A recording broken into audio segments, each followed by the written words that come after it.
আওয়ামী লীগের শাসনামলে গুম ও জুলাই গণঅভ্যুত্থানের হত্যাকাণ্ডের ঘটনায় ছাত্র জনতার অভ্যুত্থানে ক্ষমতাচ্যুত সাবেক প্রধানমন্ত্রী শেখ হাসিনা সহ আওয়ামী লীগের শীর্ষ পর্যায়ের ৯৭ জন নেতার পাসপোর্ট বাতিল করেছে বাংলাদেশ সরকার। তালিকায় সাবেক প্রধানমন্ত্রী শেখ হাসিনার ছেলে সজীব ওয়াজেদ জয়ের নামও রয়েছে। প্রধান উপদেষ্টার উপপ্রেস সচিব মোহাম্মদ আবুল কালাম আজাদ মজুমদার পাসপোর্ট অফিসের বরাত দিয়ে বলেন, গুম ও হত্যার সঙ্গে জড়িত ২২ জন এবং জুলাই গণঅভ্যুত্থানে হত্যাকাণ্ডের ঘটনায় অভিযুক্ত ৭৫ জনের পাসপোর্ট বাতিল করা হয়েছে। মঙ্গলবার ৭ জানুয়ারি সন্ধ্যায় রাজধানীর ফরেন সার্ভিস একাডেমিতে আয়োজিত এক ব্রিফিংয়ে তিনি এ তথ্য জানান। গুমের সাথে সম্পৃক্ত এরকম অভিযোগে পাসপোর্ট বাতিল করা হয়েছে ২২ জনের এবং জুলাই হত্যাকাণ্ডের সাথে সম্পৃক্ত বা জুলাই হত্যাকাণ্ডের দায়ে অভিযুক্ত এমন ৭৫ জনের পাসপোর্ট বাতিল করা হয়েছে। যাদের পাসপোর্ট বাতিল হয়েছে তাদের মধ্যে প্রতিরক্ষা গোয়েন্দা মহাপরিদপ্তরের সাবেক ৫ জন মহাপরিচালক রয়েছেন।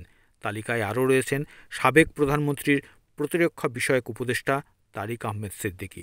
বাংলাদেশের বর্তমান প্রশাসন যখন হাসিনার পাসপোর্ট বাতিল করছে, ঠিক একই সময়ে আওয়ামী লীগের সভাপতি ও সাবেক প্রধানমন্ত্রী শেখ হাসিনার ভিসার মেয়াদ বাড়িয়েছে নয়াদিল্লি। বিভিন্ন অপরাধের অভিযোগে করা মামলায় বিচারের সম্মুখীন করতে তাকে দেশে প্রত্যাপন করার জন্য ভারতের কাছে বাংলাদেশের অন্তর্বর্তী সরকার অনুরোধ জানিয়েছে। এমন প্রেক্ষাপটে তার ভিসার মেয়াদ বাড়ানোর তথ্য পাওয়া গেল।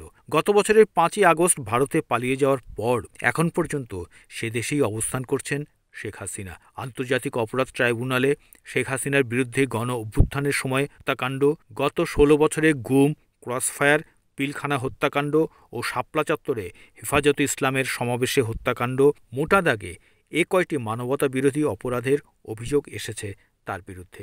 শেখ হাসিনা, তাঁর সাবেক মন্ত্রিসভা, বিভিন্ন বাহিনীর প্রধানসহ অনেকের বিরুদ্ধে মামলা চলমান। মানবতা বিরোধী অপরাধের অভিযোগে সাবেক এই প্রধানমন্ত্রীকে ফেরত পাঠাতে ভারতের কাছে বাংলাদেশ চিঠি পাঠিয়েছে বলে গত ২৩ ডিসেম্বর পররাষ্ট্র উপদেষ্টা মোহাম্মদ তৌহিদ হোসেন সাংবাদিকদের জানান।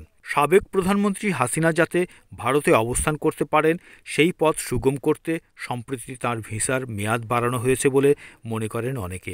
সাম্প্রতিকতম এসব ঘটনা এমন এক সময় ঘটল যখন গণহত্যা ও মানবতা বিরোধী অপরাধে যুক্ত ব্যক্তিদের বিচারে গঠিত বাংলাদেশের আন্তর্জাতিক অপরাধ ট্রাইব্যুনাল ৬ জানুয়ারি হাসিনার বিরুদ্ধে দ্বিতীয় গ্রেপ্তারি পরোয়ানা জারি করেছেন। হাসিনা ও অপর ১১ জনকে গ্রেপ্তারে পুলিশকে নির্দেশ দিয়ে ট্রাইব্যুনাল আগামী ১২ ফেব্রুয়ারির মধ্যে প্যানেলের সামনে হাজির করতে বলেছেন তাদের। এসব পদক্ষেপ শেখ হাসিনাকে দেশে ফেরত পাঠাতে বাংলাদেশের অন্তর্বর্তী সরকারের তরফে ভারতের উপর চাপ বজায় রাখার চেষ্টা হিসেবে দেখছে নয়াদিল্লি।